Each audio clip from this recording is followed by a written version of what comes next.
Hi hello friends, మీరు చూస్తున్నారు middle class Mahesh. చైనాలో పుట్టిన మరో కొత్త వైరస్ ప్రపంచాన్ని భయపెడుతోంది. ఇప్పటికే చైనాను గడగడలాడిస్తోంది. వైరస్ తో ఇప్పటికే చైనాలో అనేక మంది ఆసుపత్రి పాలయ్యారు. మరణాలు కూడా సంభవిస్తున్నాయి. అయినా చైనా కనీసం విషయాన్ని బయటకు చెప్పడం లేదు. ఇదిలా ఉంటే గత వారం రోజులుగా చైనా నుంచి ఇండియాకి దాదాపు 1,00,000 మంది వచ్చినట్లు తెలుస్తోంది. వీరిలో టూరిస్టులు ఎక్కువ సంఖ్యలో ఉండడంతో భారత్ లో కూడా ఆందోళన పెరుగుతోంది.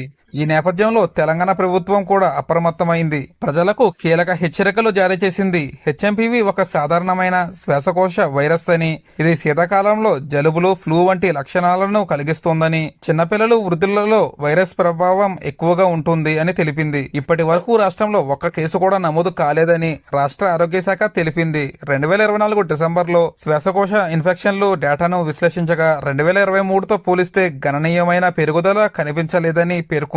ప్రజల ఆరోగ్య దృష్ట్యా శ్వాసకోశ ఇన్ఫెక్షన్లు నివారించేందుకు పలు జాగ్రత్తలు తీసుకుంటున్నామని ఆరోగ్య శాఖ సూచించింది. ఇటువంటి ఇన్ఫర్మేషన్ మరింత తెలుసుకోవడానికి మన ఛానల్ ని సబ్స్క్రైబ్ చేసుకోండి ఫ్రెండ్స్.